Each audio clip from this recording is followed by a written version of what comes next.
నమస్తే, welcome to Avani news network. దేశంలో ఇప్పుడు పండుగ చేసుకోవాల్సి వస్తుంది. పండుగ చేసుకోవాలి మనందరం. ఊరేగింపులు తీయాలి. మన పెద్దదోర ట్రంప్ బిచ్చం వేశాడు మనకి. దానికి గర్వపడి మనం దేశవ్యాప్తంగా ట్రంప్ ఫోటోలు పట్టుకొని ఊరేగింపులు తీయాలి, విగ్రహాలు పెట్టుకోవాలి. ఇప్పటికే కొన్ని చోట్ల ట్రంప్ విగ్రహాలు పెట్టి పూజలు కూడా చేశారు. అబ్కీ బార్ ట్రంప్ సర్కార్ అని గతంలో మన విశ్వగురువే ప్రచారం చేశాడు. విశ్వగురు ప్రాణ స్నేహితుడు ట్రంప్ ఇప్పుడు బతుకు పొండి అని ఒక 30 రోజుల పాటు రష్యాలో ఆయిల్ కొనుక్కోండి, పొండి బతకండి అని చెప్పేశాడు. దాంతో మనం ఒళ్ళు పులకరించిపోయి, మా ట్రంప్ లాంటి ఒక గొప్పవాడు, గొప్ప మనసున్నవాడు మనకు 30 రోజులు టైం ఇచ్చాడు ఆయిల్ కొనుక్కోవడానికి ట్రంప్ రష్యా దగ్గర అని పొంగిపోయి ఊరేగింపులు తీసి జైలు కొట్టాల్సిన పరిస్థితి ట్రంప్కు. అది ప్రస్తుతం భారతదేశంలో ఉన్న పరిస్థితి. మోడీకి ఎంతగా భజన చేస్తున్నారో ఆ భజనకారులందరూ, మోడీకి భజన చేసే భజనకారులందరూ ట్రంప్కు కూడా భజన చేస్తున్నారు. హర్ముజ్ జలసంధిని ఇరాన్ మూసేయడంతో, ఇరాన్ ఇజ్రాయెల్ అమెరికా యుద్ధం సందర్భంగా హర్ముజ్ జలసంధిని ఇరాన్ మూసేయడంతో అక్కడి నుంచి వచ్చే షిప్పులు రాని పరిస్థితి ఉన్నది ప్రస్తుతం. ప్రపంచవ్యాప్తంగా చాలా దేశాలకు రావాల్సిన షిప్పులు, సరుకులు ఆగిపోయాయి. ఎక్కడక్కడ ఆయిల్ ఆగిపోయింది. దాంతో భారతదేశాన్ని కనికరించి ట్రంప్ పర్వాలేదు, ఒక నెల రోజులు మీరు రష్యా దగ్గర ఆయిల్ కొనుక్కోవచ్చు. నిన్నగాక మొన్ననే రష్యా దగ్గర ఆయిల్ కొనుక్కుంటే అంతు చూస్తా అని ప్రకటించిన వాడు, రష్యా దగ్గర ఆయిల్ కొనుక్కుంటే ట్యాక్సీలు వేసేసి మీ అంతు చూస్తా అని ప్రకటించిన వాడు, పర్వాలేదు ఒక నెల రోజులు కొనుక్కోండి అని ఇచ్చేశాడు, ఛాన్స్ ఇచ్చాడు. ఈ అవకాశాన్ని ఇప్పుడు మోడీ మహత్తర అవకాశంగా కళ్ళకద్దుకొని మరీ తీసుకుంటాడు, తప్పదు మరి. ఈ విధంగా భారతదేశాన్ని ట్రంప్ అడుగడుగున అవమానిస్తుంటే మోడీ, ఆయన భక్త బృందం మోడీకి జేజేలు కొడుతున్నది. ప్రాణ స్నేహితుడు అని మోడీ ప్రకటిస్తాడు, అత్యంత ప్రాణ స్నేహితుడు అని ట్రంప్ ప్రకటిస్తాడు. మోడీ చాలా ప్రాణ స్నేహితుడు, నన్ను ఆనందపరచడం కోసం మోడీ ఏమైనా చేస్తాడని ట్రంప్ అంటాడు. అది ప్రస్తుత పరిస్థితి. ఈ మధ్య జరుగుతున్న యుద్ధం, దీంట్లో భాగంగానే మనం చూడాలి. ఒకవైపు యుద్ధం జరుగుతుంది, భారతదేశ పరిస్థితి ఏంటి? భారతదేశం ఎటుపక్క ఉన్నది? చాలా దేశాలు అమెరికాకు సన్నిహిత దేశాలు, అమెరికా ఇజ్రాయెల్కి సన్నిహిత దేశాలు, అమెరికా ఇజ్రాయెల్కి సహకరిస్తున్నాయి, సపోర్ట్ చేస్తున్నాయి. అంటే ఆయుధాలు సహకరించకపోవచ్చు కానీ మద్దతుగా నిలబడ్డాయి. అమెరికా కూటమిలో ఉన్న దేశాలు కొన్ని అమెరికాను వ్యతిరేకిస్తున్నాయి. ఇటలీ కావచ్చు, స్పెయిన్ అయితే చాలా ధైర్యంగా మాట్లాడింది. నీ అబద్ధాలను మేము నమ్మేది లేదని మాట్లాడింది. నువ్వు దేశాల మీద యుద్ధం చేయడానికి అబద్ధాలు ప్రచారం చేస్తావు అని అమెరికాను, ఇంతకుముందు ఇరాక్లో అబద్ధాలు ప్రచారం చేసావు, అన్ని చోట్ల అబద్ధాలే ప్రచారం చేస్తున్నావు. వెనజులాలో అబద్ధాలు ప్రచారం చేసావు, ఇప్పుడు ఇరాన్లో అబద్ధాలు ప్రచారం చేస్తున్నావు, కాబట్టి మేము నిన్ను నమ్మము అని స్పెయిన్ ధైర్యంగా ప్రకటించింది. ఇప్పుడు ఇండియా పరిస్థితి ఏంటి? ఇండియా మొదటి నుంచి కూడా యుద్ధాలకు దూరమనే, ఇండియా స్వతంత్రం వచ్చిన నాటి నుంచి కూడా యుద్ధాలకు దూరం అనే చెప్తున్నది, శాంతి కోరుకుంటున్నది, ఎటుపక్క నిలబడదు. ఇవాళ కూడా అదే పరిస్థితి ఉందా ఇండియాలో? 1990 తర్వాత, నిజానికి మన్మోహన్ వచ్చిన తర్వాత, ఇంకా చెప్పాలంటే పివి నరసింహారావు ప్రధాని అయిన తర్వాత మెల్లమెల్లగా మారుతూ మన్మోహన్ తర్వాత పీక్ స్థాయికి వెళ్ళి ఇప్పుడు బలం ఉన్నోడికే సపోర్ట్ చేయడం, అన్యాయం చేసేవాడికే మద్దతుగా నిలబడడం అనేది భారతదేశ విదేశాంగ నీతి అయిపోయింది. అది మన్మోహన్, పివి నరసింహారావు మొదలుపెట్టారు. ఇప్పుడు మోడీ చాలా సీరియస్గా అదే పనిచేస్తున్నారు. ఎవరికి బలం ఉంటుందో, ఎవరు అన్యాయం చేస్తారో అలాంటి వాళ్ళ వైపు నిలబడడం.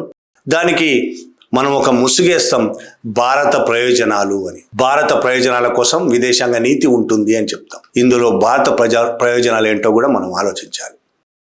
నిన్నగాక మొన్న ఈ ఫిబ్రవరి 15 నుంచి 25వ తారీఖు దాకా, 15, 18 నుంచి 25వ తారీఖు దాకా మన దేశంలో విశాఖపట్నంలో మిలాన్ 2026 అని ఇంటర్నేషనల్ ఫ్లీట్ రివ్యూ నావల్ ఎక్సర్సైజులు జరిగాయి. చాలామంది టీవీల్లో చూస్తుంటారు, పేపర్లో కూడా వార్తలు వచ్చాయి.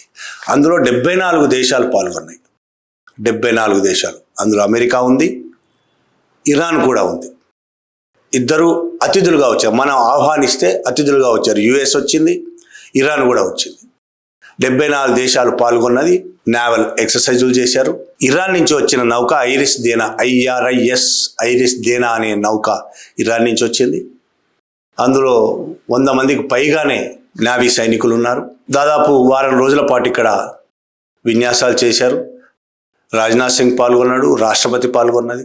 ఆ తర్వాత వాళ్ళు 25వ తారీఖు తర్వాత వెనక్కి వెళ్ళారు. అందరూ వెనక్కి వెళ్ళారు. అట్లనే ఇరాన్ నౌక కూడా వెనక్కి వెళ్ళింది. ఐరిస్ దేనా కూడా వెనక్కి వెళ్ళింది. 25వ తేదీన బయలుదేరిన నౌక మార్చి 4న శ్రీలంక జలాల్లోకి ప్రవేశించింది. అక్కడి నుంచే వెళ్ళాలి. హిందూ మహాసముద్రంలో భాగమే అది. మన జలాలు దాటి శ్రీలంక జలాల్లో ప్రవేశించింది. మార్చి 4న అప్పటికే యుద్ధం మొదలైంది. ఇజ్రాయిల్ అమెరికా కూటమి ఇరాన్ మీద దాడి చేసింది.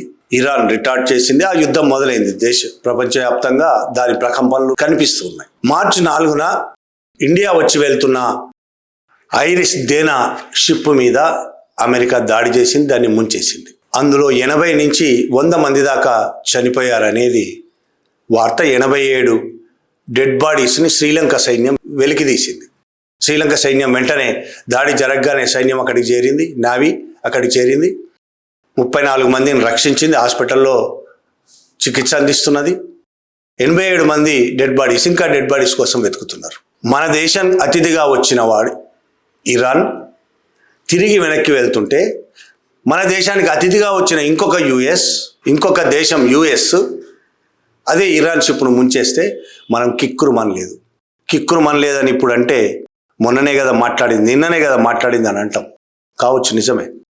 దాడి జరిగిన 3-4 రోజుల పాటు కనీసం మాట్లాడలేదు. ఏం జరిగిందో చెప్పలేదు, కనీసం మాట్లాడలేదు. శ్రీలంక నేవీ వాళ్ళని రక్షించింది, కొంతమందిని, చనిపోయారు చాలామంది.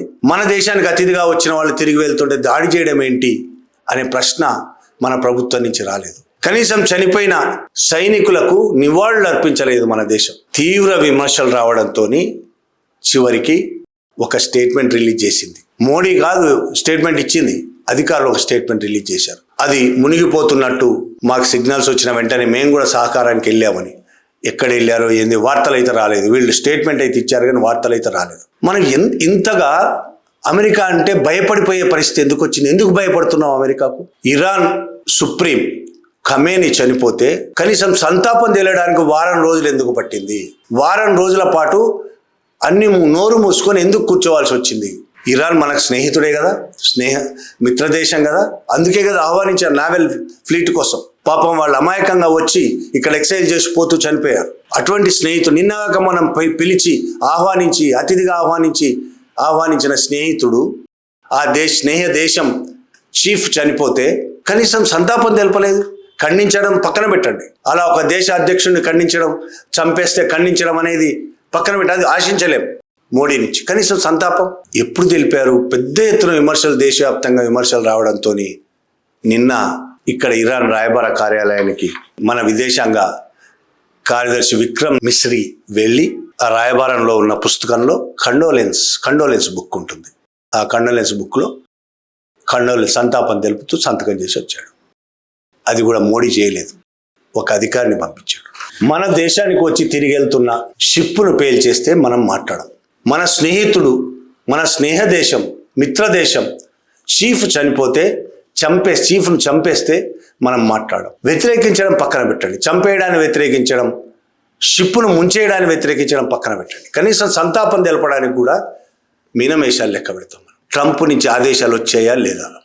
మోడీకి సంతాపం తెలుపుకోవచ్చా లేదా? బాబు మేము సంతాపం తెలుపొచ్చా లేదా అని మనం అర్థిస్తే, ఆయన కరుణిస్తే ఓకే కానివ్వండి అంటే అప్పుడు మనం సంతాప పుస్తకాల మీద సంతకాలు చేస్తాం. ఒక స్టేట్మెంటు షిప్ మునిగిపోయినట్టు సిగ్నల్ వచ్చిందని అన్నారే కానీ 87 మందో 100 మందో చనిపోయారు, వాళ్ళకి సంతాపం తెలుపుతున్నామని ఒక మాట లేదు. సిగ్నల్ వచ్చింది, మేము కూడా సహాయం చేయడానికి పోయినామని. ఇంత దిగజారే పరిస్థితి ఎందుకు వచ్చింది? మన భారతదేశానికి అసలు సార్వభౌమాధికారం మన రాజ్యాంగంలో రాసుకున్నాం. సంపూర్ణ సార్వభౌమాధికారం ఉన్నది మనకిస్తుంది రాజ్యాంగం, సంపూర్ణ సార్వభౌమాధికారం. ఏమైంది అది? ఎందుకు ఇంత సాగిలపడడం? ట్రంప్ ముందు, అమెరికా ముందు ఎవరి కోసం, ఎవరి ప్రయోజనాల కోసం మనం ఈ విధంగా సాగిలపడుతున్నాం? బీజేపీ వచ్చి అంతకు ముందు నుంచే మొదలైంది అమెరికా ముందు సాగిలపడడం అనేది. మన్మోహన్ సింగే మొదలుపెట్టాడు అమెరికా ముందు సాగిలపడడం అనేది. అమెరికా కోసం ఒక చట్టం, ఒక బిల్లు పాస్ చేయించడానికి తన ప్రభుత్వం కూలిపోయినా పర్వాలేదు అనుకున్నాడు మన్మోహన్.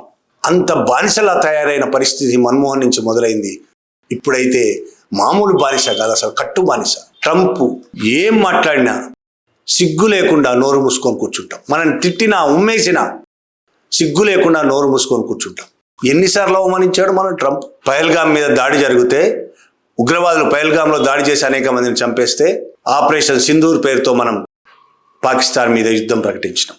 యుద్ధం కాకపోవచ్చు, దాడి, కొన్ని ప్రత్యేకమైన క్యాంపుల మీద దాడి కావచ్చు, ఉగ్రవాద శిబిరాల మీద దాడి కావచ్చు, అది చేశాం ఆపరేషన్ సింధూర్. మధ్యలో సడన్గా ఆగిపోయింది ఆపరేషన్ సింధూర్. అప్పుడు మన మోడీ కానీ అధికారులు కానీ మంత్రులు కానీ చాలా మాట్లాడారు. మీడియా అయితే ఇక మామూలు కాదు, ఆక్రమించేసింది. పాకిస్తాన్ మొత్తం మన చేతుల్లోకి వచ్చింది. కరాచీలోకి మన సైన్యాలు ఎంటర్ అయినాయి, ఇస్లామాబాద్లోకి మన సైన్యాలు ఎంటర్ అయ్యి మొత్తం అయిపోయింది ఇక పాకిస్తాన్ పని. మనం ఆక్రమించేసామన్నారు. ఏం లేదు, ఆగిపోయింది సడన్గా ఆ యుద్ధం, ఆ దాడులు. ఎందుకు ఆగిపోయినాయో మన మోడీ చెప్పలేదు, మన అధికారులు చెప్పలేదు, ఎవరేం మాట్లాడలేదు. ఎందుకు ఆగిపోయిందో మొట్టమొదటి ప్రకటించిన వాడు ఎవరు? ట్రంప్. అమెరికా అధ్యక్షుడు ట్రంప్ భారతదేశం పాకిస్తాన్ మధ్య జరుగుతున్న యుద్ధం ఎందుకు ఆగిపోయిందో, ఎవరు ఆపారో ట్రంప్ ప్రకటించాడు. నేనే ఆపాను యుద్ధం, ఆపకపోతే అంతు చూస్తానని చెప్పాను, బెదిరించాను, దాంతో ఆపింది ఇండియా అని మాట్లాడాడు. దానికి కూడా మనం కనీసం మాట్లాడలేదు. ఆ విషయం పార్లమెంటులో విపక్షాలు ఎత్తితే దానికి జవాబు ఇవ్వడానికి కూడా మోడీ ముందుకు రాలేదు, పారిపోయాడు పార్లమెంటు నుంచి. ఇది అబద్ధం, ట్రంప్ చెప్పింది అబద్ధం, ట్రంప్ చెప్పినందువల్ల నేను ఆపలేదు అనే మాట ఇప్పటికీ మోడీ ఎందుకు మాట్లాడలేకపోతున్నాడు అంటే అది నిజమే అనుకోవాలి. ట్రంప్ బెదిరించడం వల్ల, చెప్పడం వల్ల కూడా కాదు, బెదిరించడం వల్లనే. దొరలు జీతగాళ్ళని బెదిరించినట్టు అంత బెదిరిపోయే పరిస్థితి ఎందుకుంది మోడీకి? ఒక్కసారా 2 సార్ల అక్రమ వలసదారుల పేరుతో ఇండియన్స్ని బేడీలు వేసి విమానంలో పంపిస్తే కిక్కురు మనకుండా వాళ్ళను భారతదేశం ఆహ్వానించడం మనం తీసుకున్నాం కాముగా. చిన్న దేశాలు కూడా అలాగ బేడీలు వేసి పంపించడాన్ని వ్యతిరేకించినాయి. అలా బేడీలు వేసి పంపిస్తే ఆ దేశాలు మేము మా దేశంలో ఆ విమానాన్ని దిగనివ్వమని ఖరాఖండిగా చెప్పి వెనక్కి పంపించేసినాయి. బేడీలు వేసి పంపిస్తే పార్లమెంట్లో మంత్రి ప్రకటిస్తారా? సహజం. అక్రమ వలసదారులను బేడీలు వేసి పంపించడం అమెరికాకు సహజం. మరి మిగతా మనకంటే చిన్న దేశాలు కూడా ఎందుకు ధైర్యంగా ఎదిరించి వెనక్కి పంపితే మళ్ళీ బేడీలు లేకుండా పంపించారు కదా అమెరికా దిగి వచ్చి. మనకెందుకు ఆ ధైర్యం లేకపోయింది? బహిరంగంగానే ట్రంప్ మోడీ నా ఆనందం కోసం ఏమైనా చేస్తాడు అని బహిరంగంగా ప్రకటించాడు. అనేక సార్లు అవమానిస్తూ మాట్లాడాడు. అయినా మోడీ అంటే ఎందుకు మోజా, భయమా, ఏంటి? దానికి కారణం ఏంటి? మోడీ భక్తులందరూ ట్రంప్కు జేజేలు కొట్టాల్సిన పరిస్థితి ఎందుకు వచ్చింది? ట్రంప్ మనల్ని అవమానించడమే కాదు, ఆర్థికంగా దెబ్బతీస్తున్నాడు మనని. దానికి కూడా ఒప్పుకుంటున్నాం మనం. యుఎస్ ఇండియా ట్రేడ్ డీలు ఎంత అవమానకరమైన ట్రేడ్ డీలు. దేశమంతా కోడే కూసింది, ప్రపంచం కూడా కళ్ళప్పగించి చూసింది. ఇంత దారుణంగా దిగజారిందా ఇండియా అని చూసింది. అమెరికా తన ఇష్టం వచ్చినట్టు మన దిగుమతుల మీద అమెరికా తన ఇష్టం వచ్చినట్టు ట్యాక్స్లు వేస్తుంది. 30%, 40%, 50%. మనం మాత్రం చాలా వస్తువులను అమెరికా నుంచి 0% నో ట్యాక్స్ లేకుండా దిగుమతి చేసుకుంటాం. దానివల్ల ఇక్కడ రైతులు, అనేక మంది వ్యాపారస్తులు తీవ్రంగా దెబ్బతింటారు. చచ్చిపోని ఎవరైనా, ఈ దేశ ప్రజలు చచ్చిపోని, రైతులు చచ్చిపోని, చిన్న వ్యాపారులు చచ్చిపోని, ఎవడైనా ఏమన్నా కానీ ట్రంప్ చెప్పినట్టు వినాల్సిందే. ఆ ట్రేడ్ డీల్ వల్ల అమెరికాకు గతంలో కంటే 100 రెట్లు లాభాలు ఉన్నాయి, కానీ ఇండియాకు గతంలో కంటే దారుణమైన నష్టాలు వస్తుంది. ఆ ట్రేడ్ డీల్ మీద సంతకం చేయాల్సిన అవసరం ఏమొచ్చింది? ఎందుకు అంత భయపడింది? మిగతా వాళ్ళు చైనా మీద ట్రంప్ టారిఫ్లు వేస్తే, ట్యాక్స్లు వేస్తే చైనా కూడా ఎదురు ట్యాక్స్లు వేసింది. అన్ని దేశాలు, చిన్న దేశాలు కూడా ట్రంప్ ట్యాక్స్లు వేస్తే వాళ్ళు ట్యాక్స్లు వేశారు. ధీటుగా మనం మాత్రం అమెరికా ఏం చెప్తే అది 0 ట్యాక్స్ అంటే 0 ట్యాక్స్, 1% అంటే 1%, ఏదంటే అది. వాళ్ళు 30%, 40% వేసుకోవచ్చు. అక్కడ కోర్టు తీర్పిచ్చింది కాబట్టి చచ్చినట్టు ఇప్పుడు ట్యాక్సులు తగ్గించాల్సి వచ్చింది ట్రంప్. కానీ తగ్గించి కూడా ఒక మాట అన్నాడు, ఇది చేసినా సరే మా ట్రేడ్ డీల్ కొనసాగుతుంది, భారత్ ట్యాక్స్ అలాగే ఉంటాయని. ఏంటిది? ఆయన మాట్లాడుతుంటే మనం ఏం చేస్తున్నాం? మోడీ ఏం చేస్తున్నాడు? వెన్నెముక లేని పరిస్థితి ఎందుకు తయారైంది? భారతదేశాన్ని ఇలా ఎందుకు తయారు చేశారు? ఇంత వెన్నెముక లేకుండా ఎందుకు తయారు చేశారు? భారతదేశ ప్రజల ఆత్మగౌరవాన్ని అమెరికా ముందు ఎందుకు తాకట్టు పెడుతున్నారు? ఎవరి కోసం? ఎవరి ప్రయోజనాల కోసం? ఎప్స్టీన్ ఫైల్స్లో పేర్లు ఉన్న తన స్నేహితులను రక్షించడం కోసమా? అమెరికాలో కేసులు పడి అవినీతి కేసులో ఇరుక్కున్న ఇంకొక మిత్రుడిని రక్షించడం కోసమా? ఏంటి కారణాలు ఏంటి? ఎప్స్టీన్ ఫైల్స్లో ఒక మంత్రి ఉన్నాడు, మోడీ మంత్రివర్గంలో మంత్రి ఉన్నాడు. ఎప్స్టీన్ ఫైల్స్లో మోడీ స్నేహితుడు అనిల్ అంబానీ ఉన్నాడు. ఏదో ఫైల్స్లో పేరు రావడం కాదు, చాలా సీరియస్ ఎలిగేషన్స్ ఉన్నాయి, ఆరోపణలు ఉన్నాయి. అదానీ మీద అమెరికాలో కేసు ఉన్నది, అవినీతికి సంబంధించిన కేసు. ఆ కేసును రద్దు చేయడం కోసం చాలాసార్లు ప్రయత్నం చేశాడు మోడీ. ఆ కేసును అడ్డు పెట్టుకోనో లేదా ఎప్స్టీన్ ఫైల్స్లో వీళ్ళ పేర్లను అడ్డు పెట్టుకున్న ట్రంప్ నిన్ను ఆడిస్తున్నాడా, లేక ఇంకేమైనా కారణాలు ఉన్నాయా? ఇరాన్ మీద దాడి చేయడానికి 1-2 రోజుల ముందే ఇజ్రాయెల్ వెళ్ళి వచ్చాడు మోడీ. ఇజ్రాయెల్ వెళ్ళి వచ్చాడు. ఎందుకు వెళ్ళినట్టు? ఈయన వెళ్ళిన నెక్స్ట్ డేనో దాడి మొదలుపెట్టింది ఇజ్రాయెల్. ఎవరి కోసం ఈ దాడి? అమెరికా ప్రయోజనాల కోసమా, ఇజ్రాయెల్ ప్రయోజనాల కోసమా, మన ప్రయోజనాల కోసం? మనం ఎందుకు మాట్లాడట్లేదు? అనేక ఆరోపణలు వస్తున్నాయి కదా, విమర్శలు వస్తున్నాయి కదా, ఎందుకు కనీసం గొంతెత్తి ఈ యుద్ధం తప్పు అని ఎందుకు మాట్లాడట్లేదు? మేము ఎవరి వైపు ఉండము అని చేతులు ఎత్తేస్తే ఉపయోగం లేదు. నువ్వు ఎవరి వైపు ఉన్నావో తెలుస్తోంది. మోడీ ఇరాన్ చీఫ్ చనిపోతే కనీసం మాట్లాడని మోడీ ఇరాన్ యుఏఈ మీదనో అరబ్ కంట్రీస్ మీదనో దాడి చేస్తే, అమెరికా మిలిటరీ శిబిరాల మీద దాడి చేస్తే, అమెరికా మిలిటరీ శిబిరాలు అరబ్ కంట్రీస్లో ఉన్నాయి, వాటి మీద ఇరాన్ దాడి చేస్తే వెంటనే మోడీ ఫోన్ చేస్తాడు వాళ్ళకి, అక్కడ రాజుకు అధ్యక్షులకు ఫోన్లు చేస్తాడు. అంత క్షేమమేనా? బాగున్నారా? నేను మీతో ఉన్నా, మా దేశం మీతో ఉంది. ఎందుకు మన దేశం వాళ్ళతోనే ఎందుకు ఉంటుంది? ఇరాన్ స్నేహితుడే కదా, ఇరాన్తో ఉండదా? అమెరికా అంటే నీకెందుకు ఉచ్చబడుతున్నది? ఎందుకు ఇంత బలహీనమైన పరిస్థితి ఉన్నది? కొంతమంది కార్పొరేట్ల ప్రయోజనాలు అమెరికా చేతుల్లో ఉన్నాయా? నీ మిత్రుల ప్రయోజనాల కోసం ఇవన్నీ చేస్తున్నావా? అమెరికా ప్రయోజనాల కోసం. అమెరికానేమో ట్రంప్ అంటాడు అమెరికా ఫస్ట్, తను ఏ నిర్ణయాలు తీసుకున్నా అమెరికా కోసమే తీసుకున్నా అంటాడు.